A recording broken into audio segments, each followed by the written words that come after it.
শুধুমাত্র ইনশাল্লাহ না বলার কারণে দীর্ঘ কয়েক হাজার বছর ধরে বাদশাহ জুলকারনাইনের সেই লোহার প্রাচীরের নিচে বন্দী হয়ে আছে কিয়ামতের অন্যতম নিদর্শন, পৃথিবীর ধ্বংসাত্মক এক জাতি যাদের নাম ইয়াজুজ মাজুজ।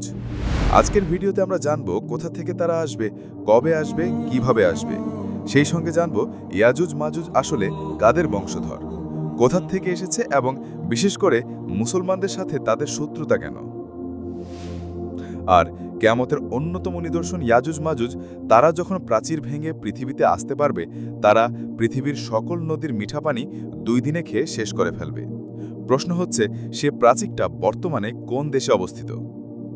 জেনে অবাক হবেন, খুব সাম্প্রতিক কিছু সায়েন্টিস্ট সেই প্রাচীরের সন্ধান পেয়েছেন। প্রিয় দর্শক, বাদশাহ জুলকারনাইন যিনি ছিলেন পুরো বিশ্বের বাদশাহ। সম্মানের চোখে পৃথিবীর প্রত্যেকটা ধর্মের মানুষ এ বাদশাকে আজও স্মরণ করে। এই যেমন ধরুন, খ্রিস্টানরা তাকে সাইরাস দ্য গ্রেট মনে করে, মুসলিমরা বাদশাহ জুলকারনাইন মনে করে। এছাড়াও বিভিন্ন ধর্মের মানুষজন বিভিন্ন নামে তাকে জানে, কিন্তু সবাই তাকে সম্মান করে, কারণ তিনি পুরো পৃথিবীর বাদশাহ ছিলেন।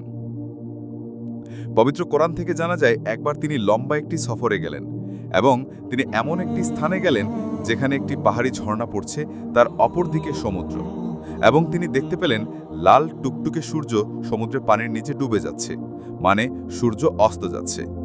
এরপর তিনি এমন একটি জাতিকে দেখলেন যাদের ভাষা তিনি বুঝতে পারেননি, মানে এরা সভ্যতা থেকে অনেক দূরে রয়েছে, আর তারা অনেক নির্যাতিত জাতি ছিল।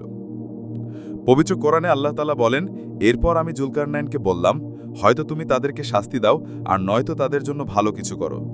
এই কথার মানে হচ্ছে, এই জাতি হযরত জুলকারনাইনের কাছে আশ্রয় চাচ্ছিল।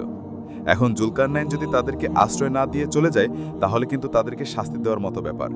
আর যদি জুলকারনাইন তার যেই সহজাত প্রবৃত্তি, যেমন আচরণ তিনি অন্য মানুষদের সাথে করেন, অর্থাৎ তিনি অত্যন্ত ন্যায়পরায়ণ, কোমল হৃদয়ের মানুষ ছিলেন। কষ্ট এবং অসহায় মানুষদের দেখে তিনি কখনো চোখ সরিয়ে নিতে পারতেন না। তো আল্লাহ পাকের মর্জি, সেই জাতির প্রতি হযরত জুলকারনাইনের অন্তরে আবারও রহম হলো। সেই জাতি এসে জুলকারনাইনের কাছে অভিযোগ করল, বাদশাহ, ইয়াজুজ মাজুজ নামক এক নৃশংস জাতি আমাদের জীবনকে অতিষ্ঠ করে তুলেছে। আপনি যদি তাদের আর আমাদের মাঝে একটা শক্ত প্রাচীর নির্মাণ করে দেন, তাহলে আমরা একটু শান্তিতে বাঁচতে পারি। বাদশাহ দেখলেন, এই পুরো জাতির প্রত্যেকটা মানুষ আক্রান্ত হয়ে আছে, এদের জীবন সংকটাপন্ন হয়ে আছে। কারণ এই আজুজ মাজুজ যখনই তাদের উপর ধ্বংসযজ্ঞ চালাতো, শুধু যে তাদের হত্যা করত তা না, তাদের পুরো কাবিলার সকল সম্পদ লুট করে নিয়ে যেত, আর তাদের কাবিলার শিশু আর মহিলাদেরকে গোলাম বানিয়ে নিয়ে যেত। আর তারা বসবাস করতে একটা ভয়ঙ্কর পাহাড়ের ভেতরে, যেখানে পাহাড়ে গুহা বা গিরিপথ দিয়ে যেতে হতো, আর সেই পাহাড়ে প্রবেশ করার জন্য একটাই রাস্তা ছিল। ইতিহাস থেকে জানা যায়, এটা পৃথিবীর অন্যতম একটা বৃহৎ পাহাড়। এই যেমন ধরুন, বর্তমান সময়ের মাউন্ট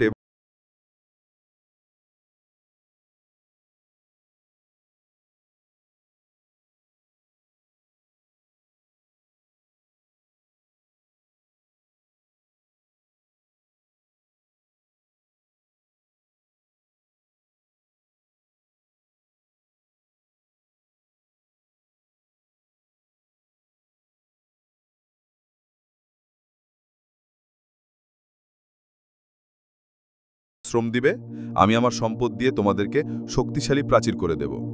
প্রিয় দর্শক, আপনি বুঝতে পারছেন, এবং তার দানবীয় গিরিপথের পুরো রাস্তাটা লোহা এবং তামার মজবুত দেয়াল নির্মাণ করার প্রতিশ্রুতি দিয়েছেন বাদশাহ জুলকারনাইন। অথচ তিনি তার বিনিময়ে কোনো সম্পদ নিতে চান না। যাদের জন্য তিনি এ দেয়াল নির্মাণ করবেন, বোঝা যাচ্ছে তিনি আসলে কতটা উদার মনের মানুষ ছিলেন। আপনাদের জানিয়ে রাখি, ইতিহাস থেকে পাওয়া যায়, বাদশাহ জুলকারনাইন যতদিন পর্যন্ত এ দেয়াল নির্মাণ করছিলেন, ততদিন পর্যন্ত বাদশাহ জুলকারনাইন আল্লাহ পাকের সাহায্য প্রার্থনা করেছিলেন, এবং প্রতিনিয়ত তিনি সালাতের বিছানায় মোনাজাতে হাত তুলে আল্লাহর সাহায্য চাইছিলেন, যেন এ প্রাচীর নির্মাণ হওয়া পর্যন্ত কোনোভাবেই ইয়াজুজ মাজুজ পাহাড় থেকে বের হয়ে না আসে।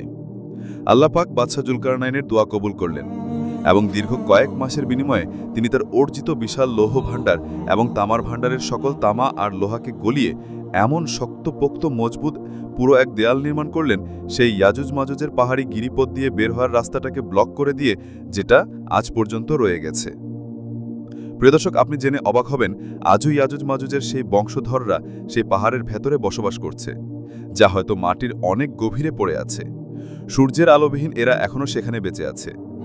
এবং তারাও নিজেদের শক্তি সামর্থ্য জোগাড় করছে এবং প্রতিদিন এই প্রাচীর তারা তাদের নখ দিয়ে অর্ধেকটা পর্যন্ত খুইয়ে ফেলে আর যাওয়ার সময় বলে আমরা বাকিটা আগামী দিন শেষ করব। কিন্তু তারা ইনশাল্লাহ না বলার পরের দিন এসে যখনই সে প্রাচীর ভাঙতে যায় তাই মানে আগের দিন যে অর্ধেক তারা ক্ষয় করেছে সে অর্ধেক আবার পুরো হয়ে যায় আল্লাহর হুকুমে। কিন্তু কিয়ামতের আগে এমন একদিন আসবে যখন এই ইয়াজুজ মাজুজের মুখ দিয়ে ভুলে বের হয়ে যাবে ইনশাল্লাহ। আমরা আগামীকাল বাকি অংশ খনন করব বা বাকি অংশ ভেঙে ফেলব। সেদিনই সেই প্রাচীরকে তারা ভাঙতে সক্ষম হবে, কারণ সেদিন আর আল্লাহ রব্বুল আলামিনের গায়েবী মদদে বাদশাহ জুলকারনাইনের করা সে প্রাচীরের দেয়াল পুনরায় ভরাট হবে না। কারণ সেই সময়টা হবে এমন এক সময় যখন পৃথিবীর মানুষ ইনশাল্লাহ বা আল্লাহর নাম বলতে ভুলে যাবে, কিন্তু ইয়াজুজ মাজুজের মুখ দিয়ে ভুলক্রমে ইনশাল্লাহ বের হয়ে যাবে। আর যার দরুন সেই প্রাচীর ভেঙে ইয়াজুজ মাজুজ পৃথিবীতে এসে 2 দিনে পৃথিবীর সকল মিঠা পানি খেয়ে ফেলবে। প্রিয় দর্শক, আপনাদের জানিয়ে রাখি যে রাশিয়ান মুসলিমদের একটি দল দীর্ঘ 40 বছর ধরে বিভিন্ন ঐতিহাসিক তথ্যপত্রের উপর ভিত্তি করে ইয়াজুজ মাজুজের সেই পাহাড়ের সন্ধান করে চলেছে। খুব সাম্প্রতিক তারা দাবি করে যে তারা ইয়াজুজ মাজুজের দেয়ালকে খুঁজে পেয়েছেন এবং তারা এটিও দাবি করেছে যে তারা সেখানে গিয়ে নিজের চোখেই সেই দেয়ালের সত্য তথ্যপত্র সংগ্রহ করে এসেছে। গবেষণা দলের মত অনুযায়ী এরা সর্বপ্রথম কোরআন আর হাদিসের ঐতিহাসিক বইগুলোতে ইয়াজুজ মাজুজের সঙ্গে সম্পর্কিত যতগুলো ইনফরমেশন আছে সবগুলোকে একত্রিত করে সকল ইনফরমেশনকে যোগ বিয়োগ করে তারা একটি নকশা তৈরি করে এবং সেই নকশা অনুযায়ী ইয়াজুজ মাজুজের সবচেয়ে সম্ভাব্য স্থানটা হয় বর্তমান কিরগিস্তান নামক দেশের একটা নির্দিষ্ট পাহাড়ি অঞ্চলে, যা একসময় সোভিয়েত ইউনিয়নের অংশ ছিল, অর্থাৎ বৃহত্তর রাশিয়ার ভেতরে ছিল। তবে সেই 2 পাহাড়ের মধ্যবর্তী স্থানে যে তামা এবং লোহা দিয়ে বানানো দেয়ালের কথা বলা হয়েছে তা দীর্ঘ কয়েকশো মিটার বরফের নিচে চাপা পড়ে আছে বলে তারা ধারণা করছে। এবং এটি এমন একটি এলাকা যেখানে দূর দূর পর্যন্ত কোনো বস্তু নেই, কোনো মানুষ নেই, গাড়ি নেই, বাড়ি নেই, এমনকি কোনো প্রাণী নেই, কোনো যানবাহনের সাহায্য নিয়ে এখানে আসা যায় না। এই গবেষণা দলটি এসেছে হেলিকপ্টার চড়ে। মজার ব্যাপার, তাদের টানা কয়েক সপ্তাহের গবেষণার সর্বশেষের দিকে একদিন তারা হেলিকপ্টার নির্দিষ্ট লোকেশনে ল্যান্ড করে। এরপরে তারা মেটাল ডিটেক্টর দিয়ে সেখানে চেক করে এবং তাৎক্ষণিক তারা একটা সিগন্যাল পায়। আর এটি এই কথার নিশানা যে এই বরফের পুরো আস্তরের নিচে 1000 বছরেরও পুরনো মেটাল বা লোহা এবং তামা দিয়ে তৈরি প্রাচীর রয়েছে। তবে এই গবেষণা এখনও চলমান, এখনও এর অনেক জবাব খোঁজার বাকি রয়েছে। এই গবেষণা টিম এখন এর প্রকাশ্যে সবকিছু প্রকাশও করছে না। হয়তো অনেকে এটা নিয়ে হাসি তামাশা বানাতে পারে, কিন্তু এতে কোনো সন্দেহ নেই পবিত্র কোরআনের ভবিষ্যৎবাণী কখনোই মিথ্যে হয় না। কোনো সন্দেহ নেই কিয়ামতের আগে আল্লাহর বলা সেই সত্য ফলিত হবে। ঠিকই কোনো না কোনো দিন ইয়াজুজ মাজুজ পৃথিবীর বুকে ছড়িয়ে পড়বে।